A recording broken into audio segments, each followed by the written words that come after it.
All right. Well, hey, everyone, and welcome back to another Learning Tech Talks, where we are continuing to help keep you future focused as we explore the landscape of business, technology, and the human experience. Today, I'm actually talking with Rob Eschmann, who is the Associate Professor of Social Work at Columbia University, as well as the author of the book, When the Hood Comes Off, Racism and Resistance in the Digital Era.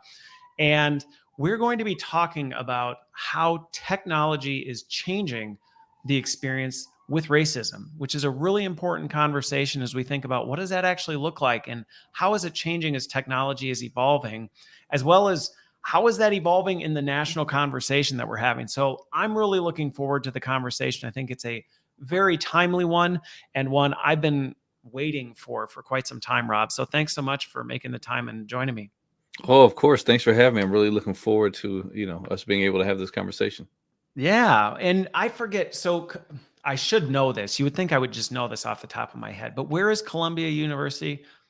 It's in New York. So we're It's in right New in New York. York Okay. City, in Harlem, or a neighborhood called Morningside Heights. Okay. All right. But you have, I don't know if you saw that, but I have the new Apple OS and randomly, like now it picks up on my gestures. So you may randomly see things like this happen while I'm doing it. And for those of you who are listening, go watch the video and you'll know exactly what I'm talking about. That's fun. Does it work for me too? Or no, I don't have It the same doesn't work for privileges. you. It only works for, I know it's pretty cool, but it's always embarrassing in meetings when it pops up. But you were in Chicago. I feel like you have some Chicago background, don't you? Oh yeah, I was born and raised in Chicago, graduated from, high school from Chicago Public Schools. I got my master's and PhD from the University of Chicago. And so I Okay. lived in Chicago All my right. whole So you're life. in New York, but you got the Yeah, Midwestern roots. that's All right. right. All That's right. right. Yeah. So for those who may not know who you are, I'd love just a little bit of background because obviously you went into the academia around social work and you've written a book on the impact of technology on racism, but that doesn't just happen out of nowhere. So Mm. what is the backstory of you, Rob, and kind of the journey you've been on? Yeah, oh, that's a great question. So, I think that for me, the reason I went to grad school is I wanted to be a scholar of education reform. I wanted to, Okay. right. I think that early on, I read a book called Savage Inequalities by Jonathan Kozol that talked about or made a connection between inequality in education and then inequality in other life outcomes, from employment to Okay. incarceration rates. And so from that, I think I So you saw saw. the connection between education and how that placed an outcome or how people's lives ended up playing out and seeing the criticality of it. So that just immediately was a main point of focus for you. Yeah, that's right, that's right. And so I wanted to go to grad school. Where I think I was a English lit major for a while, and wanted to be a high school teacher. Just wanted to be involved in education and trying to Okay. be a part of the solution to the problem of educational inequality. And then at some point, I realized, maybe it was taking some sociology classes, I might prefer to do research, and instead of just working in one high school classroom, to think about the issues more broadly and be part of bigger reform efforts. So that's what Okay. drove me to grad school. I mostly applied to sociology programs, and the way I ended up in social work is Charles Payne was my mentor. He wrote a book called So Much Reform, So Little Change, which was really an overview of different reform efforts over the decades and why they failed. And Charles was in the middle of doing a project in Chicago where his research was being used to actually create a reform effort. And so the Woodlawn Children's Promise Community was a replication of the Harlem Children's Zone that really saw school reform as being connected from birth and or before birth, giving mothers access to kind of prenatal social services, and then all the way up through college, and giving kids access to mentors even after they graduate high school. And so I wanted to be a part of this comprehensive school reform effort. And I love the idea that in social work, it's valued that research does not just have to live in the ivory tower. It's not just about academia, but that we want to do research that has real world impact.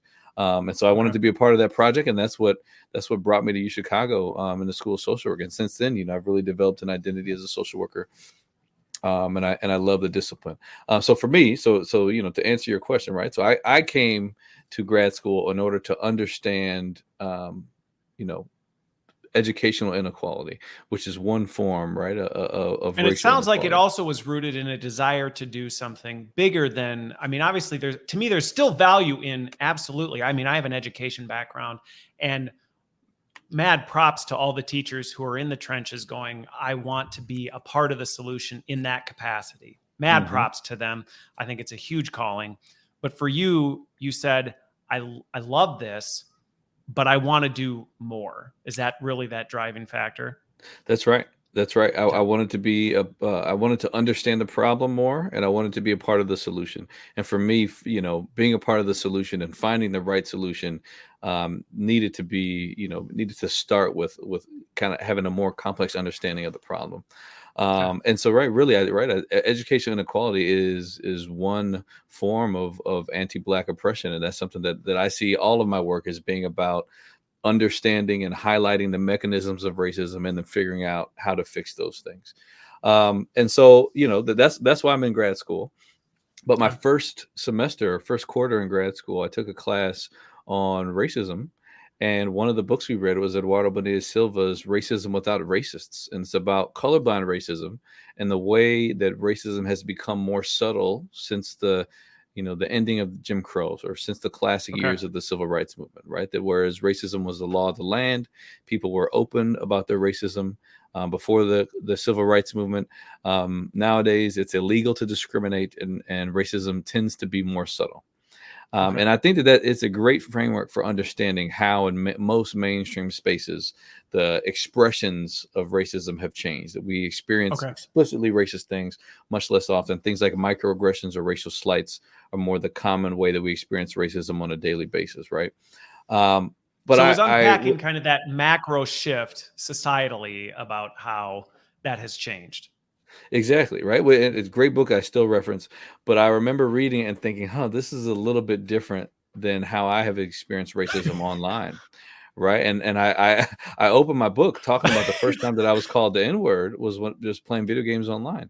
The first time I played video games online, the first thing I said into the microphone, someone called me the N-word. And it's not something I had experienced, Really? right? Growing up in a predominantly right Black and Latinx neighborhood, folks didn't throw around the N-word maliciously like that, right? And so Yeah, and you that's not know, something you probably typically would encounter out, walking the shopping mall or doing something like that. It's not going to be something you typically encounter, and your first encounter online is boom, like right in your face. yeah, yeah, and right, that was my first encounter, but then all the encounters after that ended the Yeah. same way. And I think, right, it's funny, this weekend actually, there's some guys that I play video games with, and one of the cousins who I mentioned in that chapter, and we're busy and we haven't played in a long time, but we happen to have a gaming reunion this weekend. And my friends were talking about how we all have these kind of banners where if you donate a little bit of money to the movement for Black Lives, they give you like an in-game reward that shows up under your username. Oh, And okay. by going into games with this very movement for Black Lives oriented banner under your name, that you will get racial hate from people sending you message to, with all kind of racial slurs that sneak past the moderation. That it's still happening today. And so I think for me as a gamer, as me being someone who spent time online and seeing racist comments under YouTube videos, seeing racist videos online, I just knew that racism was not subtle everywhere. And it just made me want Okay. to think about, okay, if this is the dominant, right, this is the kind of the leading theory suggests that the dominant forms of racism is to be more subtle. How do we make sense of that with the fact that online that is not the rule, right? It's a Yeah. little bit, we have a little bit Yeah, there was a uh total cognitive disconnect between the two. Well, ex- this is really, in one sense, it's being presented. This is actually how it is. And then on the other side, you're going, well, but maybe that's true in certain sections or segments. Yet over here, it is very much not changed whatsoever. that's right. That's right. Yeah, no, exactly. And so that, I didn't start the project then, but I started thinking about it then. I started reading about online, communication or computer mediated communication, and what is distinct about talking online versus in person. How can we explain this big difference between, the ways that conversations about race go in face-to-face settings versus in online settings. And I just kind of kept that as a side project, reading on my own, building expertise, and not really knowing when I was going to go back and study it. I think I kind of had it in the back of my head I was It's going like to do. Yeah, it's like a side hustle where you're like, this is really important to me because as you're going through all this, I'm experiencing all this, but at the time you didn't really know what you were going to do with it. I did it. And, because I mentioned I wrote up a little mini proposal where I wanted to just quantify the percentage of people that I played with on Xbox who were going to use the N word in the lobby. And I brought that to a professor who told me, like, you don't want to be known as the video games guy. Don't do that project. And so, I just keep reading about it on my own. In my head, I'm like, look, once I get tenure, then I can do what I want. And then I'm going to go back and do this project. Right. As you're waiting for tenure, like, trust me, you do not want to be the video guy's racism, dude. Yeah. Just don't do it. So you're like, all right, I'll put it on the back burner. Yeah. But I realized that the field was starting.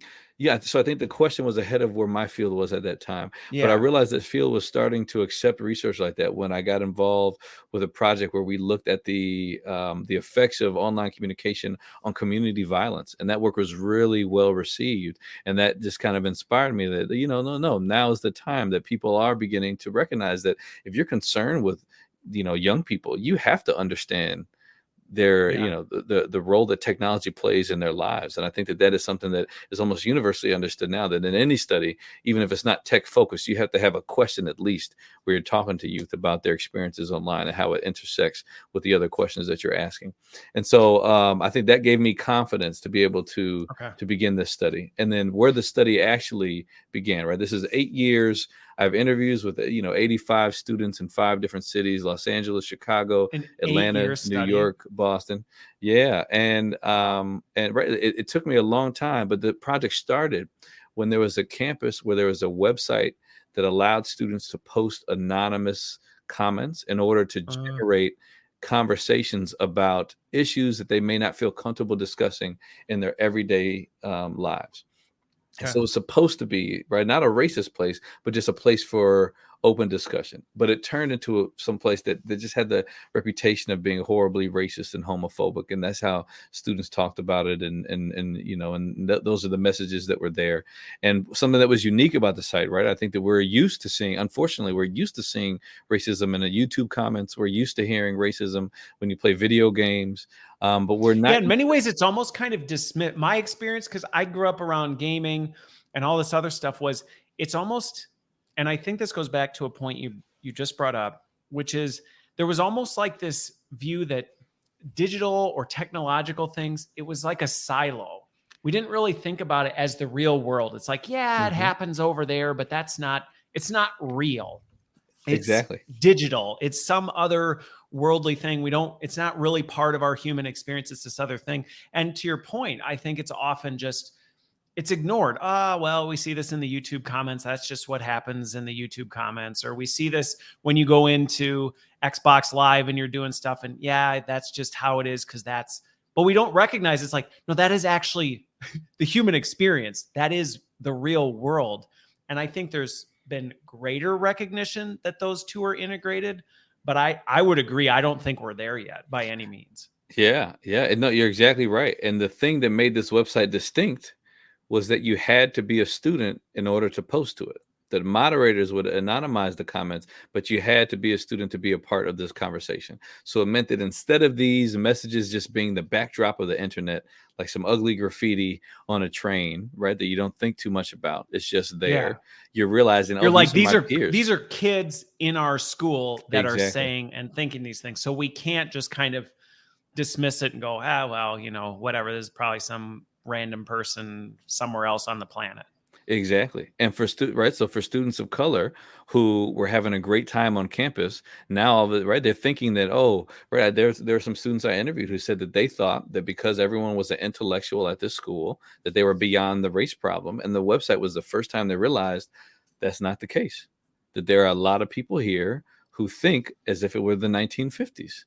And that was scary for them, and not being able to pinpoint it. That you're in a dining hall sitting next to somebody and you don't know whether they posted. I was going to say, in some ways, I could see how that would actually escalate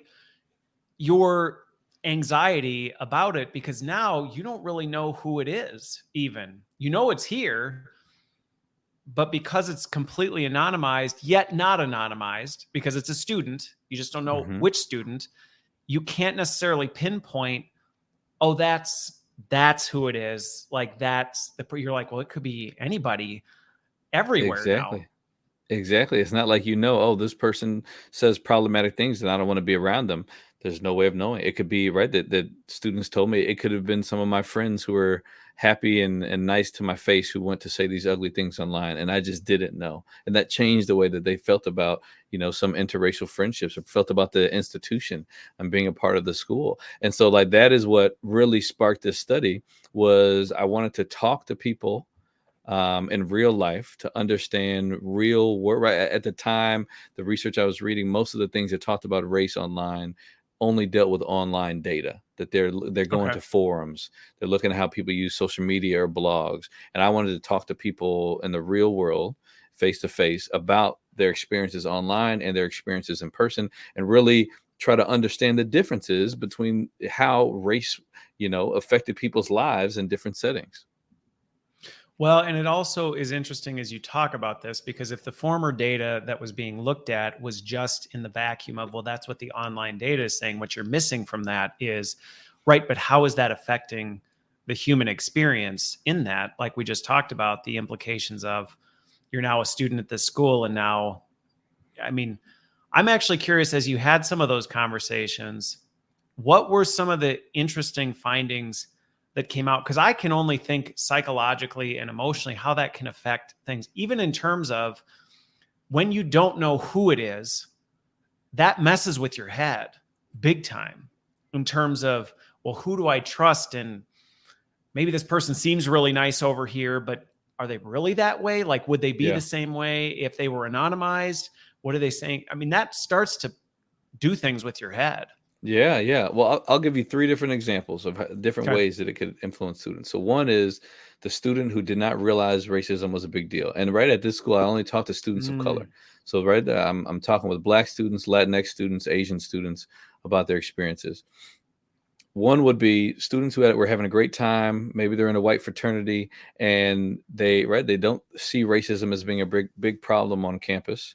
And then this happens, and now it's a wake up call for them. Like, oh, we're not past racism. I thought that this was a So school you're and a cruising along, you're context. going about your life thinking, I came here, we're past this. This isn't part of the air that I breathe. And then bam, it hits you in the nose and you go, Now okay, I guess not. you learn something about the world. You realize the world is not what you thought it was prior to seeing this website. Right? It's a huge change in worldview. Another scenario is going to be there's a student, a young Black woman who talked to me about, or she was very aware of racial microaggressions on campus. Okay. And when she would experience a racial microaggression, she could code someone as, oh, this person is racist. I don't want to be around them. And she could avoid them. But then with this website, with it being anonymous, she lost that coping mechanism of being able to identify and avoid racism and now felt Okay. helpless where now I can't avoid these people because I don't know who they are, and it could be anyone, and that bothered her, and not being able to have the same tools of navigating, So the tools she campus life. had to cope and navigate, suddenly it was like, well, now I don't even know that I can. I mean, yes, you can still trust them in the instances you have, but now you're questioning, is that enough? Exactly, exactly. And then I'll give you a third example of a young man who was Black and Latinx, biracial. And he talked about how he used the site as evidence, that he would say to people who, when he was trying to convince them of the how real racism was, and they were more minimizing racism and not believing that it was as big I of mean, an issue as he basically made it. gaslighting, going, you're Exactly. nuts. This isn't real. You're making this up. And then he would say, "Hey, remember that stuff we were talking about that you said wasn't real? Here it is. Now this is Yeah. proof that it still exists, that it's on our campus." And right, that now this person, although they were surprised and hurt by the site, they were also using the site as evidence to prove to people that racism is still a problem in society that we need to actively be concerned about in order to fix. And I think other students talked about that too, about how this was something that began to generate conversations about race that were, had a positive impact on the campus as people were no longer, being silent about race and racism, and instead recognizing, I know this is something that we have to deal with as a college community. So as you think about this, I'm curious because you obviously studied the academic implications as part of your graduate work and some of the education reform. I'm sure you saw no shortage of brokenness in the system. Then you start digging into the whole digital side of things. In many ways, your experience was kind of similar to some of the ones you just described to the students, where what you'd been researching was, well, here's actually how the world's working now. And then it was like, well, but that's not my experience at all. What are some of the big impacts that you've seen as you look at, and I've got my own point of view on some of the things as I've looked at this, but I'm actually curious as you look at the data and the conversations you've had, how have you seen kind of the digital era affect racism and just even the way people deal with it?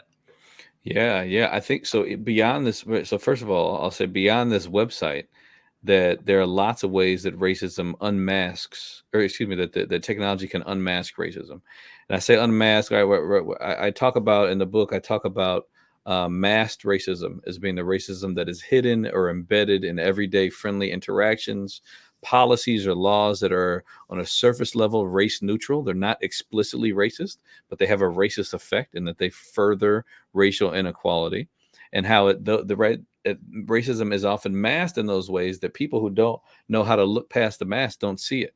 Lots of people don't see that our criminal justice policies are racist because they don't understand how, Black folks are, stopped by the police more. And when they're stopped, they're more likely to get charged for the same, behaviors. And once they're in front of a judge, they get longer sentences for the same crimes. And you look at all these things and we can say definitively by the evidence that the criminal justice system is racist, but it's racism under a mask and everyone doesn't see it. And I think that the internet can unmask racism and reveal to people the ways that racism works, right? Think about this video of the Black guy who was bird watching, and a white woman is now screaming into the phone, he's trying to hurt me, and calling the police. If there wasn't a video there, the police respond to that call and that dude's in trouble. Right? How many times? It becomes infinitely more difficult to deal with, because it's now we got to try and navigate it. And depending on who the individuals are who lean into it, you might have a radically different experience. Exactly. One might just take it super seriously and one might just dismiss the whole thing.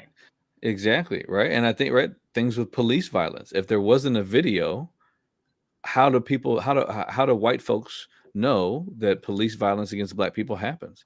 I think that, as someone growing up, I knew lots of people who experienced violence at the hands of the police, right, in my life. And it was just a normal thing that everyone knew happened pretty often. And with social media, now these videos have gone viral, and now the world has woken up a little bit to see, like, oh, yeah, that person clearly was not reaching for a weapon. They were unarmed. Why were they shot? Yeah. And the videos force people to come to terms with the fact that racism is real and exists. So I think that's the first answer to the question, is that the internet or technology can unmask racism. We've democratized a lot of this stuff that before just you didn't even have access to. Right.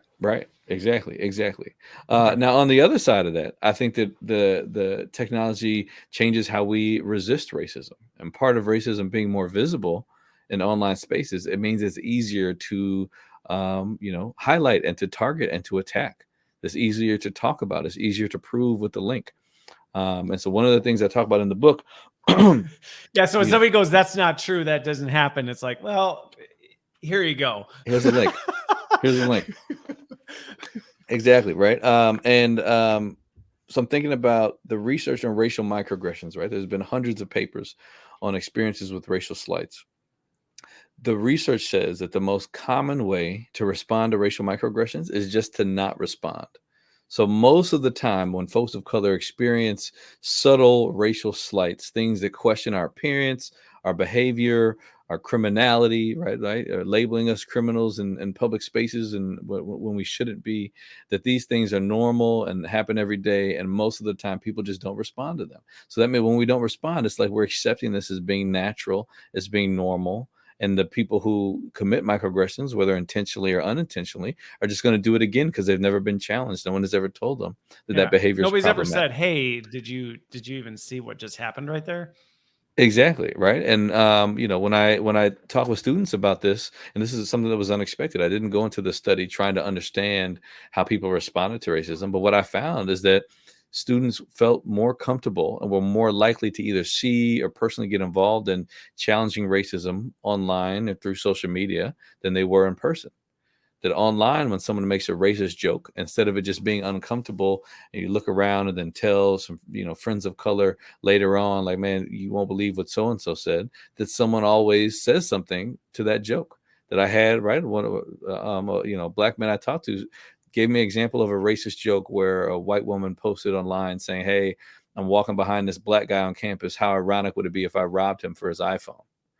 And then, right, someone posted on the comment, well, why would that be ironic? Are you saying you expect a black person to rob you? So this tiny little racist joke that Okay. would Which typically would have just go gone completely off the radar. Or to your point, maybe people might have been like, "Ugh, not appropriate," but not done anything about it. Now, because exactly, it's out there, there's the opportunity to actually lean in and go, "Let me challenge what you just said right there." exactly, right. And they challenged this comment, and the student told me, he said, there's never been an incident where someone has made a comment like that online where someone doesn't say something to it.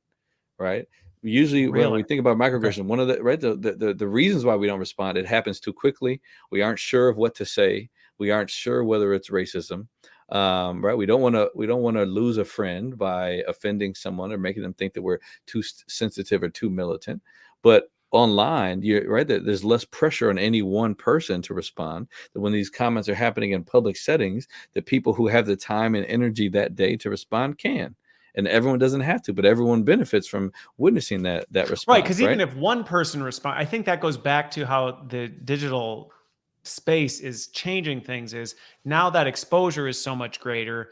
So, and I see this just in human behavior in general. That in general, people don't like to respond to things. It's especially if it's uncomfortable. I mean, people don't like Hmm. to respond to things even if it's positive. If it's negative, it just goes way up. But now you're increasing the number of people who have opportunity to. So even though a vast majority still won't, sometimes it's that one person who does that then starts the trend, or at least now exposes everybody else to, hey, there is a different point of view on this than the one that was originally represented.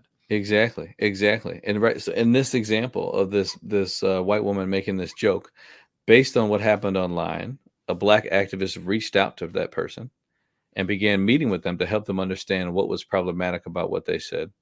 And right, seeing that as kind of being a personal level outreach of helping her racial kind of consciousness. And then I had other students tell me that they saw this woman being, was brought to a black party later in the semester, and they saw that as being evidence of, like, she has really made an effort at changing the way that she does things, and kind of growing as a person, and then understanding how you can cause harm by something that you didn't mean to hurt anybody with. And so I think it's just a powerful change in norm, from the norm being silence to the norm being, we're going to say something when you say or do something racially problematic, in a way that is going to stop the reproduction of this idea, that is going to make sure that if you do it again, that what you're doing this next time is harmful, that right, Yeah. and you're making a The first decision. time might be an accident. The second time, hey, this has been called out to you before. It's been addressed and you're still doing it. This is no longer just a whoops. This is you're consciously making this choice. Yeah, and I think that right, when you ask what is the difference, what is the change that technology has brought to the ways that we discuss race and racism, one of the differences is that silence has long been the norm, that we are Okay. long expected to be silent and to not highlight or point out racism in mainstream settings. It's inappropriate. It makes people feel uncomfortable. People get defensive if we say that they do something that is racist. Everyone sees racist as being a bad word, right? I call it, right, like this idea of racism with the capital R. If you don't admit to being a white supremacist, then people don't think the racist label applies to you. And so by Okay. pointing out racism is something that, right, we're not saying that you're a bad person for the rest of your life. We're saying that you have just done harm. And I think that in online spaces, this, clapping back at racists has really changed how we experience these things, that we no longer have to be silent. We're not silenced by social norms, and instead it is becoming the norm, where we can challenge and highlight and respond to racism in ways that take some of the pressure off of us, and make sure that racism is not something that is reproduced in silence, that we want people to know where it is and what it looks like so they can recognize it. So with this one, kind of balancing some of the things you talked about, I think are really relevant, and two that I want to go back to and revisit and just kind of express or unpack how you've navigated this. One of the things that I think one of the pros to technology has done is it's exposed us to a much broader scale of things. I mean, again, I just even think of seeing what's going on in the world. We have access to see things going on in the world that we didn't know even existed before. And now we actually, again, can be exposed to it. That can have a negative effect, in that we can start to, and I think of an example that I deal with when it comes to corruption in the church, okay, as an example. There's a lot more exposure to that. And one of the downsides has been it can lead people to come to the conclusion, well, now it's everywhere and everywhere. And it's like, well, maybe, and yes, we need to watch for that. How have you seen potentially mitigating the negative impact that can have? The negative impact, meaning people seeing corruption as being universal when it is exposed?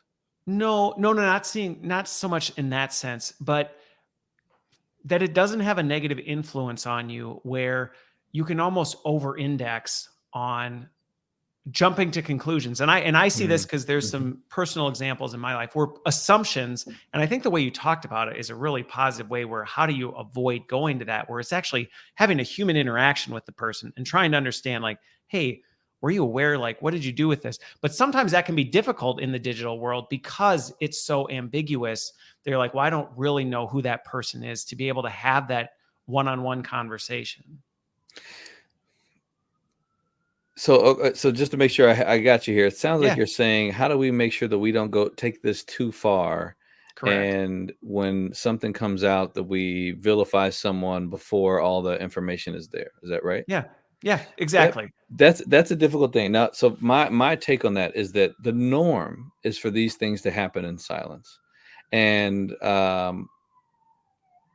when people violently respond to accusations about someone being racist or sexist, homophobic, or engaging in some inappropriate behavior, right? When we're talking about kind of Yep. church corruption and things like that. I think that that you have to understand that this is happening in the context of, typically this is going to be dealt with internally, and there will never be a response or a consequence for those folks who are involved. Yeah. And so I think that I see, right, like when I look at the responses that are going over the top, they're going over the top because there have been decades of them not being able to say anything. And I Yeah. see the, right, like even, right, do I think that we need to gather information before we take action? Yes, I do. But I think that we should not be more sensitive to people reacting quickly and being loud about it than we are to people reacting too Yeah. slowly and being quiet about it, because that has been the real villain, That's been, right? well, and I think to your point, that's been the history of things. And so saying, hey, like, and I agree with you, we shouldn't slow progress because we're like, well, there's the possibility it could go too far. It's like, well, no, Yeah, yeah, that's not a productive outcome, while at the same time being mindful of it. yeah. Now, what I would love to see is, right, because part of this is online consequences don't always lead to real world consequences. Right. Sometimes they do. Some people will lose a job, or, right, like sometimes things happen, but often they don't. And what I would love to see is some kind of restorative justice approach, where, right, this doesn't, right, like if you're being called out for something problematic, does that mean that you should never work again? Does it mean that you should never be able to Right. have a job again? Does it mean that you should lose everything that you have? You know, I'm not going to say that yes or no, but I'm going to say that I would love to see a community restorative justice process where the folks who are involved, folks who are hurt, people who have long, people who have experience with restorative justice, and in thinking differently about what punishment should look like in society, are sitting down and figuring out, okay, how do we fix the harm that was caused by this incident? And I would love to see things like that, where, right, what does it look like for for someone who does something racist to work with anti-racist groups at learning at what they've, like where they went wrong, and then working to undo the harms that they have caused, whether that's structurally or on a kind of interpersonal basis. And so I would love to see there be a offline restorative justice process attached to online calling out of problematic behaviors and actions. I like that. I think that there are examples of people who do things like that, but right, like, and there's lots of examples of restorative justice processes that are successful, but I don't know that we have a systematic way of connecting online calling out of problematic things to, okay, how does that lead to real world change, beyond just kind of burning this person at the public stake on social media, to, right, how do we fix this issue? And right, because the reality is, you throw one racist away and there's going to be two more that pop up, and right, we got to have, in some ways it almost fuels, and that's, I think, the part that we have to be so mindful of, is it can almost fuel it, like you said, because people see that, oh, well, they were burned at the stake, so now I'm more defensive of that. But I think the point, something I would just add that I would clarify in case it came out differently than intended, is I completely agree with the fact that there is a natural defensiveness that comes up when somebody even questions or asks about anything you did. Mm-hmm. I mean, I've been married 15 years, right? I could just even think of my marriage. That happens where your spouse asks a question, even maybe well-intended, but because you know that maybe wasn't your intent, or maybe you just didn't even realize it, defenses fly up, and the natural tendency is to want to fight back instead of go, let me lean in and understand, like, where did that question come from? Help me understand why you're asking. And again, to your point of where sometimes, yeah, maybe somebody did light you up for something that you really weren't intending on doing, but instead of reacting back to that, that's not going to be productive either, because now you're just going to end up in this heated debate over this, versus leaning in and trying to understand, hey, what did I do, or what did I give the impression of doing that struck a chord? Yeah, no, I think that's exactly right. And this, right, I mentioned this a little bit, but this goes back to how we define racism. That if people define racism as being an open white supremacist, then that means any accusation of racism, however subtle, is going to be met with all the defensiveness of folks who are like, I don't hate. I am not, right. I don't hate black people. Don't call me a Right. racist. And it's like, right. But when really what you want to tell them is, you don't have to hate someone to ask them Right. for their ID on campus, when you're not asking white folks for their ID on Right. campus.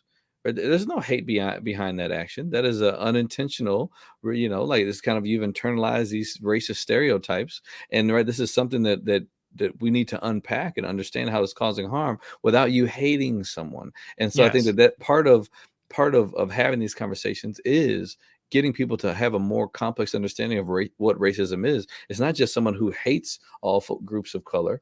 It's someone who has an attitude that legitimates or supports racial inequality. And it's completely possible to have racist ideas without being someone who feels any hostility or anger towards communities of color. And the more people understand, right? So when we want to challenge racism, when we want to challenge racial microaggressions, instead of taking that personally, like, oh, I'm a bad person, and if I admit to this, it means that I am horrible for the rest of my life. No, it means that, right? I think it means that there is something, and I'm forgetting the guy's name who did this analogy, that there's something in your teeth, and you need to get it out of your teeth. Right? It's not this is not who you are, but there's something in your teeth. It's not So not an address of your identity. I'm simply saying, you ate a salad and there's a piece of spinach in your teeth. I'm just making you Exactly. aware of it so you can floss it out. Exactly. And if we adopt that mentality, then you can say, "Oh, thank you for telling me that I had something in my teeth. Let me get rid of this racism and be the person that I want to be, which is someone who thinks racism is bad."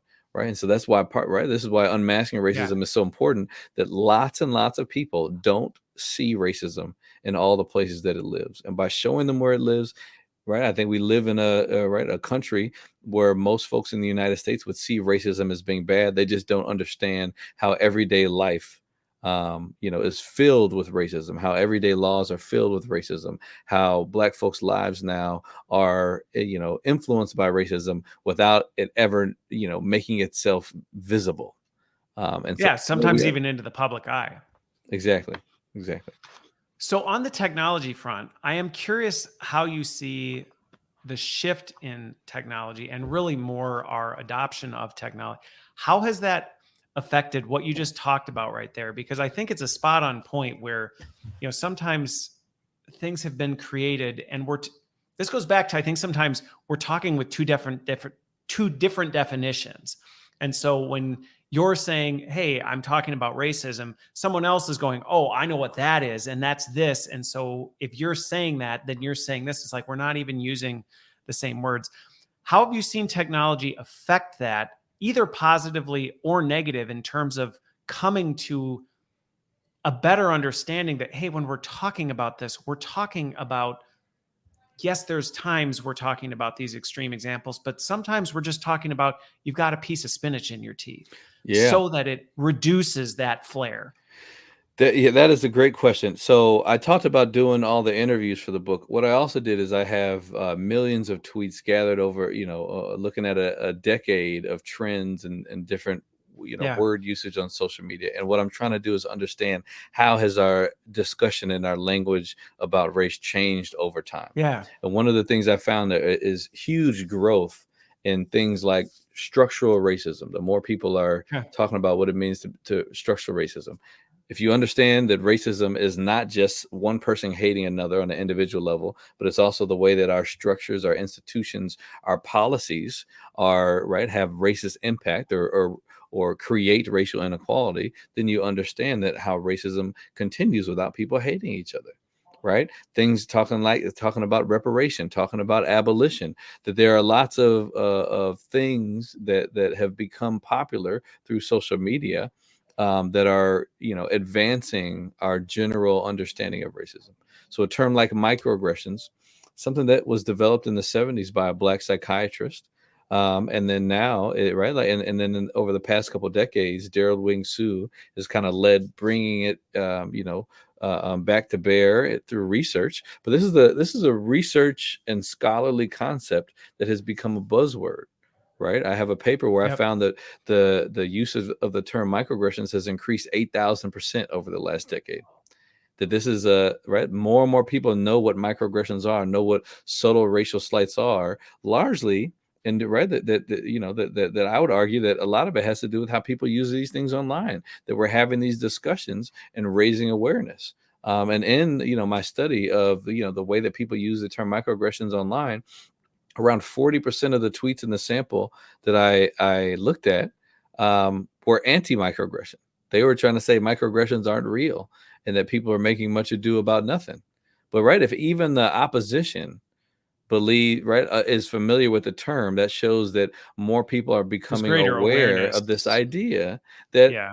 subtle racism is a thing, and that everyone doesn't believe that, right, like that it's as harmful as we want to say that it is, but Right. Or people are where they more. draw the same boundary lines on exactly where they see it. But at least it's like, yeah, but you're at least acknowledging there is a real thing that we're talking about, where before that would have just been completely, nobody even knew what that was. Exactly. So I think that activists and educators and folks on social media have been finding ways to educate the public for a long time.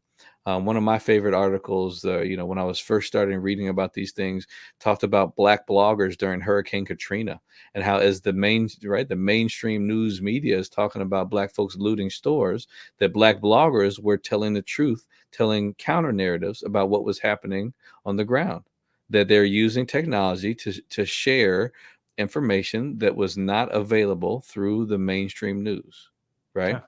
Yeah, right. There are other examples of things like that where folks are learning from what's online. I had one student who told me that she came into college conservative. She called herself a Stacey Dash, and said that I'm leaving, fight the power. And the thing that changed her was not anything she learned in class. It was following blogs that taught her what systemic racism was. That by finding, she found online spaces and people who were engaged in right informal knowledge sharing, that were teaching people how to better understand the world as it pertains to racism and sexism in particular. That again was not universally taught in high school or college. And so I think that now when you see this kind of conservative push to remove race and race education from schools, it is in recognition of the fact that I think that we've been doing a good job of helping people understand what racism looks like through social media. So now they're trying to get rid of these things because they don't want kids to understand the real stories behind the civil rights movement, and how, right, that this wasn't something that happened on accident from just there being special people in the right place at the right time who sat down on the bus because they were tired. Yeah. And no, it was about regular, ordinary people who were working together to build human capacity, who were organized. They don't want you to know that, because that means we can get organized again, right? As opposed to just being some kind of magic that Going back happened to to the happen. education piece playing such a huge role in actually making big, massive scale changes to things. It doesn't happen because one person's elected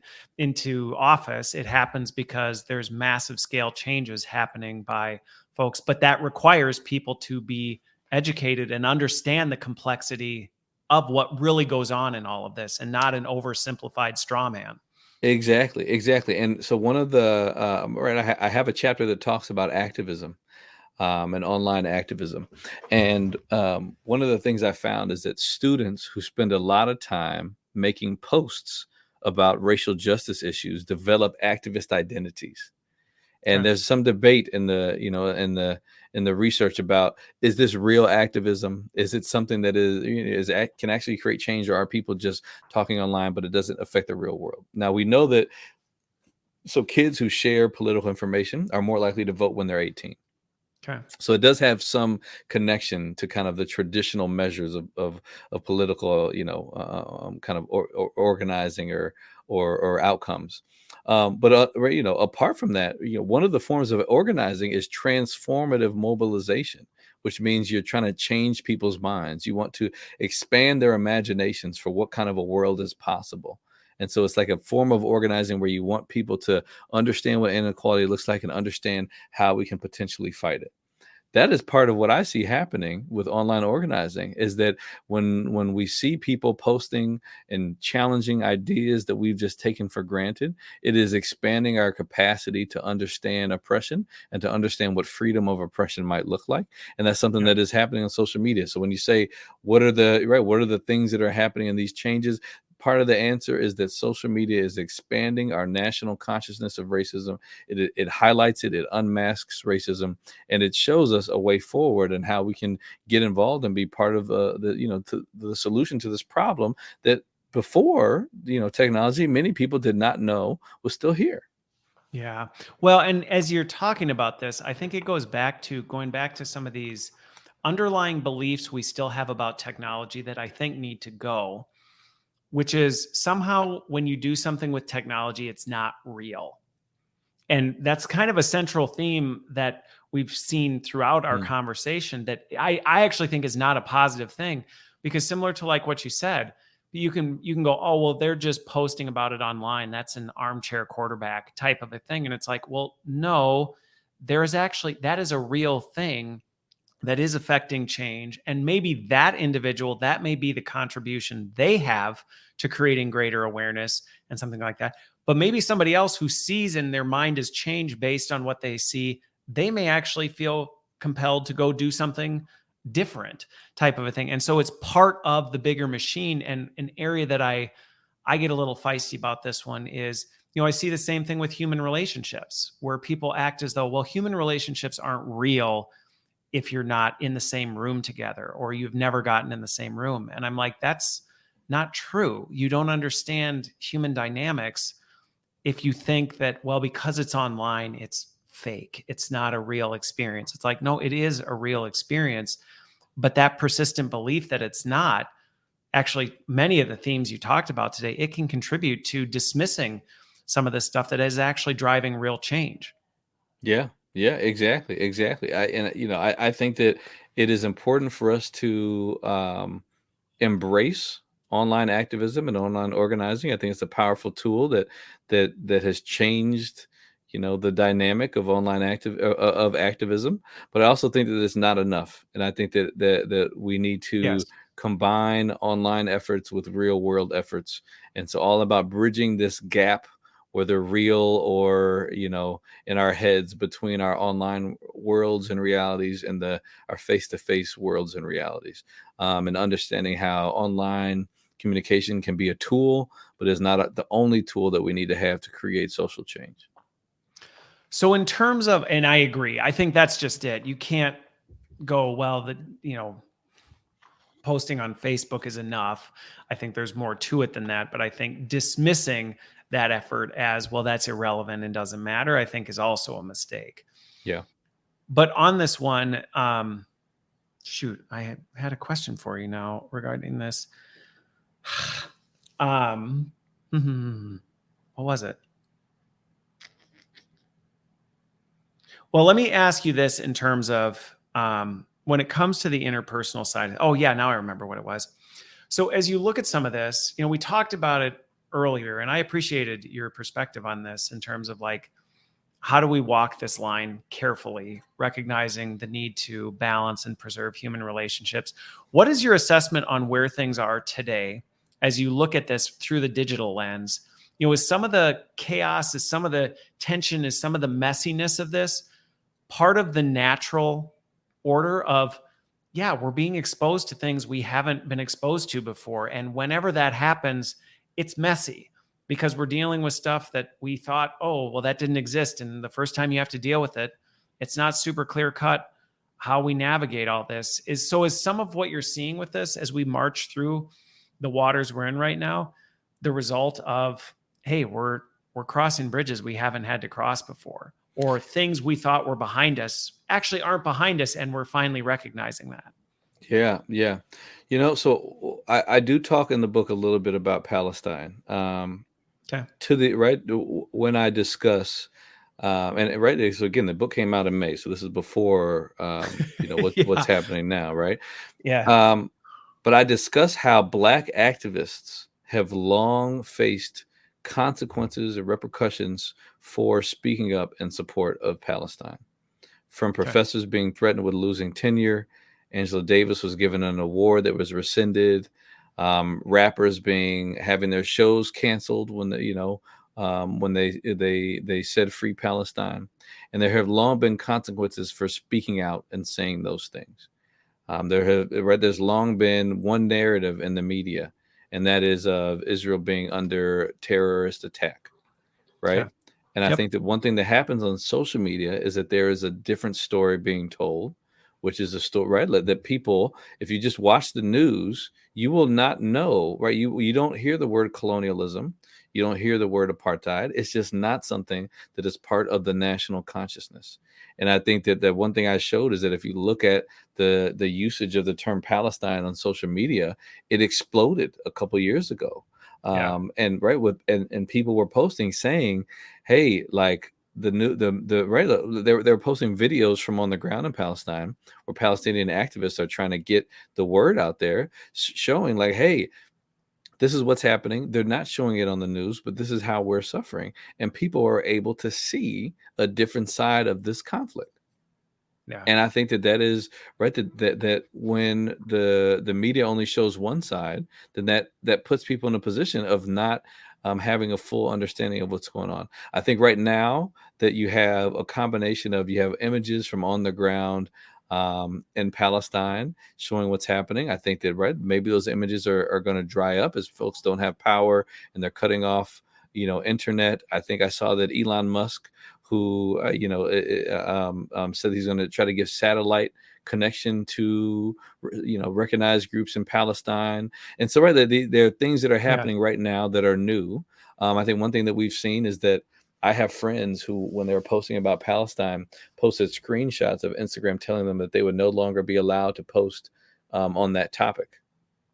And that being just and Instagram ended up apologizing and saying it was an accident, but we don't know that it was an accident. And I think part of what's happening is that social media has been a way for activists to bypass traditional knowledge gatekeepers. The traditional institutions of what has kind of kept this stuff in check. Exactly, right? Like a buddy of mine, Jacob Grosek, wrote a paper about protests in Ferguson and found that Black activists were bigger hubs for information sharing during those protests than were news outlets. So that meant that instead of Black activists having to get the attention of the journalists to say, hey, show the world what we're going through here, that they had the attention through social media, and then journalists had to follow them to find out what was going on. So that's a change in power dynamic there, right? That's important. Yeah. But now what we're saying too is that the social media companies are now the new gatekeepers of information. They're the new gatekeepers. Modify exactly, right? They can modify the algorithms. They can make it so that your posts don't reach all the people that they're supposed to reach. They can take down accounts or posts, which are things that we're seeing happen now. Set your feed up so that you're only seeing things that it knows are already aligned to how you're already thinking about things. Exactly. So right now we're in a place where you have, on one hand, people sharing news from on the ground and sharing counter narratives that are not consistent with what we see in mainstream media. And at the same time, we have misinformation that's going around where posts may go viral before people realize that picture is actually not of what you're saying. That picture is from this.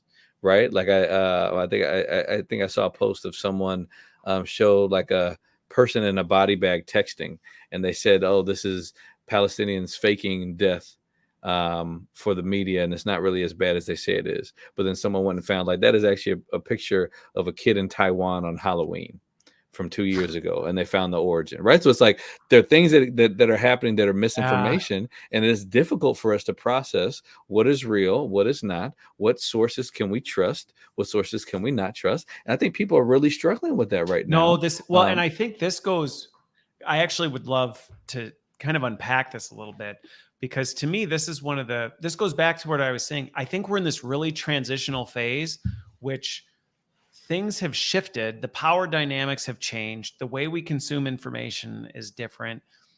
The accessibility to this stuff is different.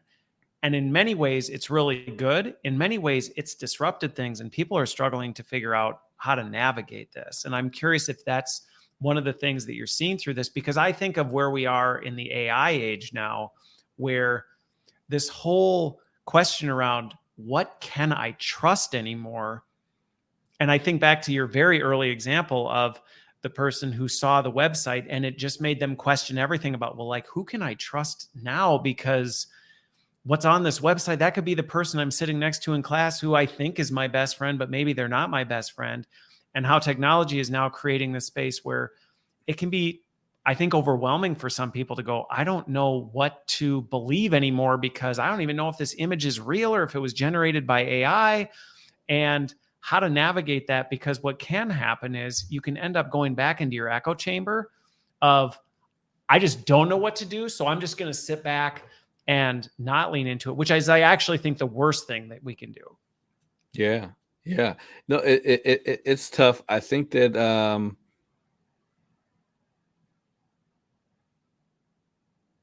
it's hard for me to have advice for what people should do, other than to tell them to follow known activist organizations. I think that there are accounts that you can follow that will put together fact checklists, and these are we're right, and I think that you can find trusted information in those ways.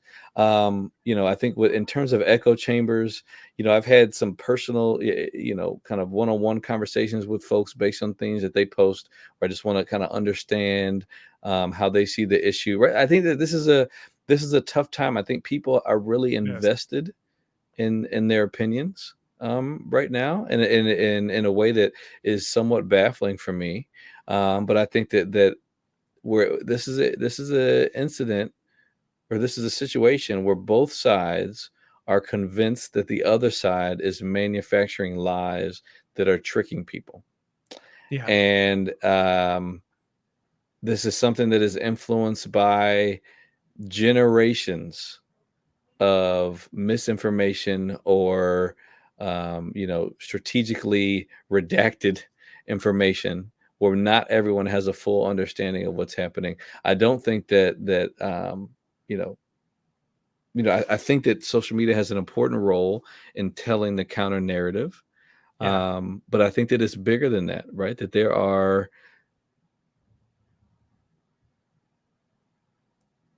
are pressures that are also preventing people from saying what they want to say. That right, that there Yeah. are people's jobs are on the line. Right, like we always have people who are losing their job offers from being involved in kind of free Palestine activities. It's a it's a whole mess right now, but I think that there are a lot of folks who are you know stepping up to the plate and accepting the challenge, and trying to navigate these things. And I think there's some big I saw kind of like there was a big kind of protest where Jews were saying "not in our name," and kind of this kind of rallying against the idea that it's anti-Semitic to criticize Israeli policy, and kind of equating a one nation with a religion that is diverse.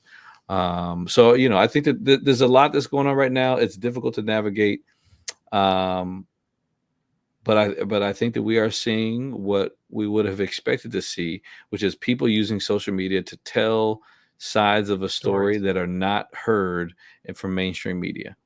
And that right, Okay. that is what we're seeing, and that is not all that we're seeing, right?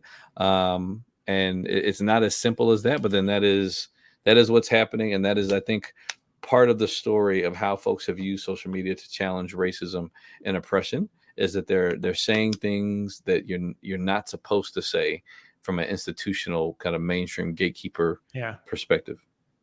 Well, and I think based on the dialogue, and you tell me if this is an accurate kind of assessment of where we've gone from a conversation standpoint, is, you know, leaning into that. And I think avoiding that reactionary response that we all can relate to that, right? You see something that challenges what you think you knew or what you thought you believed, and all of a sudden there's that natural, like, I'm just going to jump in and defend it without wanting to go, let me lean in to understand. And I think that's really the human component that technology can be used to do, is it can give you access to connect on a more human level with the people who are experiencing it, with the people, and understand what is their experience that is shaping this. What is it that they're encountering? So that you actually can understand that. Because I can just say from personal experience, there are lots of people that I built relationships with that we do not see eye to eye on plenty of different things. Right. But because we've leaned into the relational side and care deeply about understanding, I want to understand your experience. Help me understand that. And I think that's one of the great things technology has done, is it's democratized that, so that, going back to my echo chamber comment, you can actually get out of your echo chamber if you want to. You have more opportunity to get out of your echo chamber by saying, I can actually lean into the others that formerly I would view as others that maybe I just didn't even have access to based on where I lived, or the social environments I was in, or the school I attended. I may not had access to that. Now I actually do, so that I can actually start to deeply understand their experience and how that differs from mine, and how I can learn from that. Doesn't necessarily mean that learning from it means you have to change everything you know about the world, but it does mean you can have a greater empathy and appreciation for the fact that your experience does not define reality. Yeah. So I mentioned this study in the book. But I did a study of Colin Kaepernick when he took a knee. Okay. And me and Jacob Groshek, who I mentioned earlier with the Black Lives Matter study, we gathered data for a week of people who were engaging in Kaepernick hate. They're burning jerseys, burning Nike shoes, right? Kind of in protest of Kaepernick taking a knee for folks who don't know, taking a knee in protest of anti-Black police violence. And what we did is we looked for people who made concessions in a week's time, people who Okay. acknowledged that there was another point of view out there, who like had a Okay. willingness to accept another way of seeing things. And Where it we was obvious found, that that isn't what they thought before, but based on their social interactions, media consumption, they went, you know what? There's at least more to the story that I can acknowledge. exactly. And what we found was that one of the predictors for that attitude change within a week's time is the more messages you received, the more likely you were to admit that there's another way of seeing things. You're more likely to make a concession just by the number of interactions you're having. That is huge, right? Like this wasn't like we didn't conduct an intervention. We didn't construct perfect arguments. It was just by engaging in conversation, people were willing to see another point of view. I think one of the things in terms of thinking about echo chambers, because we were searching data from hashtags are a way to get out of your echo chamber, because now you're talking with people who are thinking about this issue. If you use a excuse me, a Kaepernick hashtag, you got folks from both sides of the political aisle who are engaging in that conversation. Right. And you so actually get to see the arguments. Exactly. So I think that if you can get out of your echo chamber, if you can talk to people who are not in that circle of people who think like you, that there is potential for those conversations to create attitude change. But now the issue is that, again, the algorithms can make it seem as if everyone thinks the way you think and only give you, kind of information that makes you feel like the other side is crazy. And so how do we reach those folks who are kind of stuck right in the wrong side of the internet? Yeah. Who have for whatever reason landed on the side of, well, the AI has decided your side is the crazy side, so we're going to make sure that that's how you're represented to everyone. And it's like, well, wait a minute. Okay. Yeah. Interesting.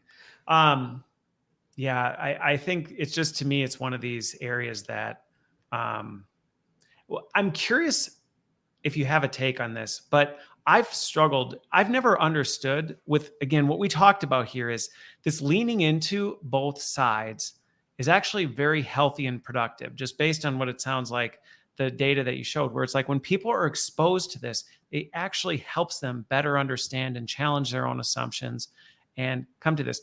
And I have seen plenty of people where they actually approach that with fear, as though like, well, I'm afraid to see the other side, because almost like, well, I'm afraid I might change my mind, which to me, I struggle with understanding that. To me, that's one of the best parts of technology is it does force you to think more critically. It forces you to say, well, this is what I thought, or this is what I believed before, but boy, now I'm seeing all this other stuff. It's actually forcing me to think more critically about it. Any just personal perspectives or from the data on where that comes from, and also how to overcome some of that? So I think when we think about racial ideologies, right? An ideology is the vested way of thinking. You are invested in a particular way of thinking. Part of your identity, your understanding of the world comes from this way of thinking. And when people have an ideology, data and proof is not enough to get them out of it. No. And that is a difficulty in some of these conversations, is that people have a vested interest in a way of thinking, and they are not necessarily going to change their mind when you are introducing new information that causes them to question their reality or question some of the material benefits that they have, right? That they need to believe this certain thing in order to justify, things in their life. So I think that is a difficulty, is there are some people who are just not going to change their minds, and There's no too much amount at of stake. data. There's too much at stake, right? If you convince someone that white privilege is real, that means that they have to accept that everything they have, they did not work hard for. And that, right? Like the feeling of, no, I have these benefits because I am a hardworking, good person, and that the people who live in poverty did not work as hard as I did.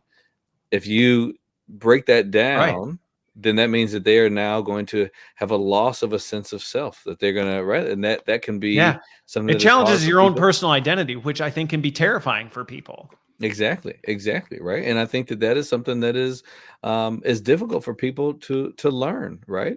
Is right. Like, I'm someone who, like, all right, so I'm black, but I'm also a straight man. And so for me to recognize that there are, right, like, there homophobia lives in places that I have not had to think about for most of my life. That, Yeah. right, like I have not recognized for most of my life how being a man, you know, gives me, right, actually, right, makes my life easier in ways that I don't think about until I, had to be intentional about learning about, what sexism is, what is Yeah. the patriarchy, and how I benefit. It's difficult for people to recognize the ways that they are advantaged and to realize that everything you have is not just because you're so awesome.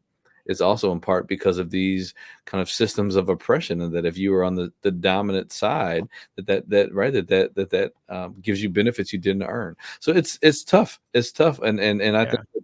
that, part of my kind of post research, or excuse me, post book work and research is about building film-based interventions that help people better understand what racism looks like, and feel better equipped to be able to challenge racism. And so I do see this as being something where, like, look, I've done the research.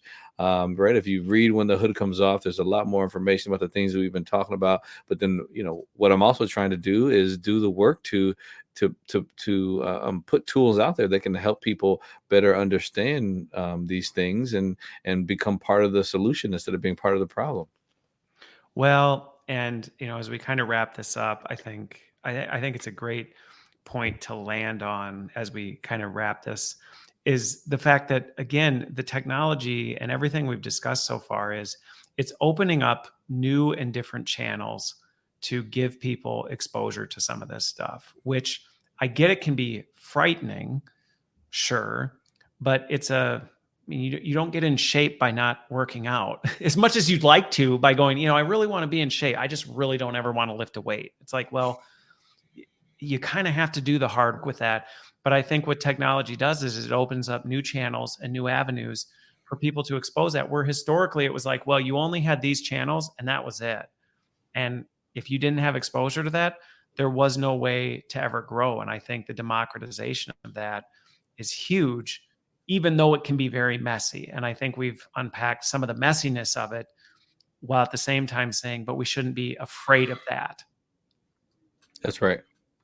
That's right. That's right. And I think, in by and large, the democratization of information online is a positive. I think that it Yeah. means the people, right. And just quickly, I know that we're No, we're coming up on good. the end of.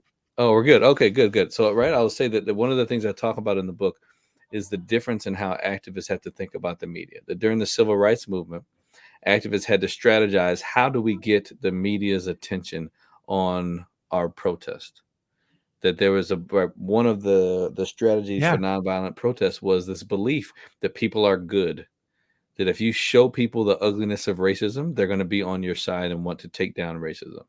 So they wanted the cameras to be on when the dogs were attacking, when the police were attacking. And they, right, because they believe that the Yeah. American people will say, And people would see we don't that and want. go, that's not okay. Exactly. This is not consistent with who we are as Americans. But journalists didn't always want to show those things. That Yeah. it was hard work to figure out, how do we force them to have to show some of this, right? It was difficult. Nowadays, right, activists don't have to necessarily force the hand of journalists, because we can make something go viral on our own. And that means that we're not waiting around for the media to decide that this is a story worth telling, that we have our own right ways of sharing Yeah. counter narratives that challenge the dominant ways of thinking. Now, again, these could be in danger as the algorithms Sure. make it more difficult for folks to share those counter narratives. But I think that that is something that has been overarching, a positive, that is really, making it so that, that we are no, right, again, this goes back to how students feel, that we are no longer silenced. We no longer need to ask permission to get a platform to share counter narrative information. And instead, we have the power to share things and to learn things that are not being taught in schools, right? So I think that lots of people are acting in the absence, right, where institutions didn't show up. So in the absence of colleges and universities, finding ways to stop microaggressions in the classroom, students of color are finding People ways to took it do it into on their their. own hands. Exactly. And I think we're seeing that with activism and absence of the news sharing objective information that shows both sides of an issue. People on social media are saying, oh, we're going to show you proof that we're going to retweet this activist who's in Palestine taking cell phone videos. So now you can see what the media won't show you. Some of the things you're talking about, right? With churches, an absence of churches holding folks accountable for problematic things, Right. that you have people who are saying, oh, we are going to expose the church for doing these things and demand a different type of institutional response moving forward. So I think I think it's up to the institutions to respond and to prove that they really are about the positive things that they espouse by by implementing some of these types of strategies for stopping problematic behaviors. Well, and I think what's interesting about it is there can be the reaction to say, well, but it could go wrong. And it's like, well, yeah, but that happens all the time in life anyway. The overall overarching good that comes from it outweighs that. And I think the part that's uncomfortable for a lot of institutions and individuals is there's greater accountability. And I think that's one of the things that is difficult for people. I mean, I just see that in organizations and being in leadership positions, that accountability is really tough, and people are fine with things changing so long as they're not actually accountable for it. And I think that's what we're seeing with technology is there's greater accountability. You can't just do things and then just pretend it didn't happen. It's like, well, you did it. It's out there. Right. Everybody knows. So you have to be prepared to explain yourself or defend what happened. And I get, sure, sometimes you might get things go off the rails or somebody wrongly gets burned at the stake. Okay, but that's been happening for a long time. And I think the greater good that's coming from this vastly outweighs the risks. That's right. That's right. I agree. Well, Rob, this has been a delightful conversation. I really appreciate you being here and spending time with me and just engaging in this. And again, I hope people are able to lean into, yes, it's messy, it's changing, it's uncomfortable. There may be things that are changing or forcing you to think differently about things. And that can be scary, but overall, it can be good. So thank you so much, Rob, for being here. Yeah, thank you for having me. This was a great conversation. I really enjoyed it, and I appreciate you, taking the time for us to be able to make space to talk about, these issues in this book. All right. Well, thank you so much. And everybody, show notes will have all the different links to things. We will see you at the next one.